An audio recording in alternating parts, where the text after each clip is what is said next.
actually being too lenient these days? This is actually pretty hard. Let me think about it. Take your time. It's a big question because it's basically asking where we draw the line between mercy and accountability.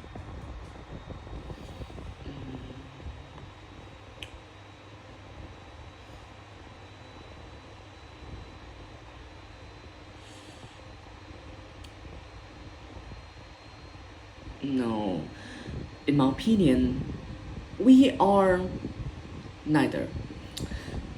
We are not being lenient, nor being too fast in our decisions to lock someone away. Well, we are neither. We are actually being pretty fair, putting into the face of the law. Well, most of the time, no, it is actually very fair. No, when judging and sentencing a criminal.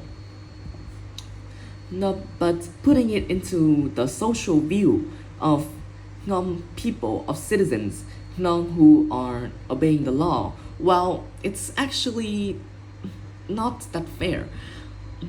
Well, each people have their own opinion, and when living in a society, everyone has their own opinion too.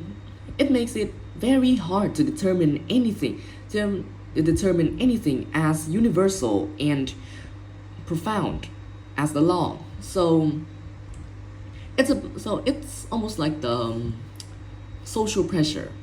First, um, first, well, in the view of people, no, we maybe are being a little bit too lenient because some people they may exaggerate the severity of the crime, like it's like the criminal only commits a simple robbery, but some people may exaggerate it into vicious acts like ruining a person's life by taking away their property, making them fall into the abyss of desperation and hopelessness because they took away their means of life or something like that. Well, it's exaggeration, and it creates pressure. That's what You're touching on. that's how social pressure works.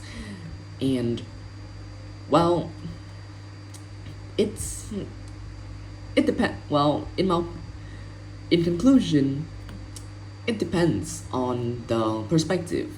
If we look at the universality of the law, then it's actually quite fair. But if we look at the social view, then it may seem a little bit exaggerated. It's like there are two different versions of justice happening at once. One is the formal, measured version in the courtroom, and the other is this emotional, often exaggerated version in the court of public opinion. It's a lot more chaotic when you add the social pressure into the mix. Do you think that social pressure actually makes the legal system harsher, or is the law strong enough to ignore the noise? In my opinion, the law is actually strong enough to ignore it. Well, as I just said, everyone has their own opinion, and their own opinion means their own justice.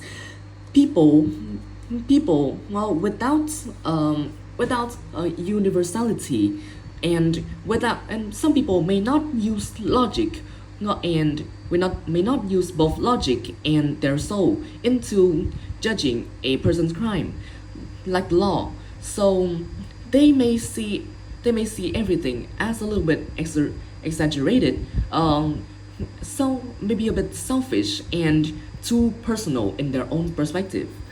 And that is not how the law works. As I just said, the law runs on both the logical side and the emotional side.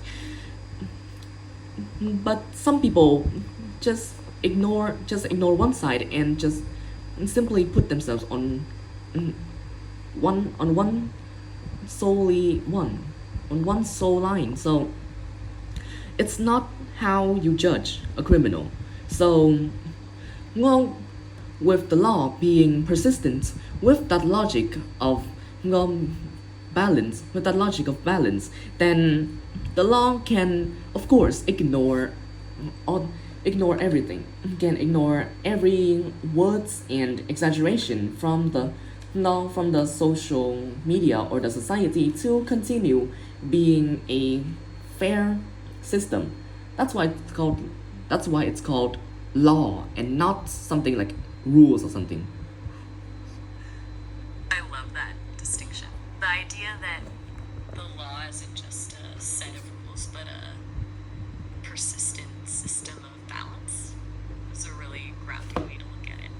It's like the law is the anchor that keeps the ship from being tossed around by the waves of public emotion. You've given me a lot to think about with how you view the intersection of logic, soul, and justice. Yes. This has been such a fascinating conversation. You have a really unique way of blending the technical side of the law with this deeper, almost spiritual look at humanity. It's not often I get to dive into the soul of the legal system like that. Do you usually think about these things? Did this specific topic just spark something for you today? Well, I actually think about philosophy a lot. So, in my opinion, everything has a balance. Everything needs a balance to exist persistently and strongly. Yeah. I can totally see that. Your perspective on everything having a balance definitely feels like it comes from a place of deep philosophical thought. I'd love to keep diving into this, but we're actually hitting our session limit in just a minute. I don't want you to get cut off mid-thought, so let's pause here for now. You can always call me back later and we can pick up right where we left off. Yes. Thank you. It was really great talking with you. I'll be here whenever you want to dive back into the philosophy of things. Take care. Yeah, You're bye so bye. welcome. Bye for now.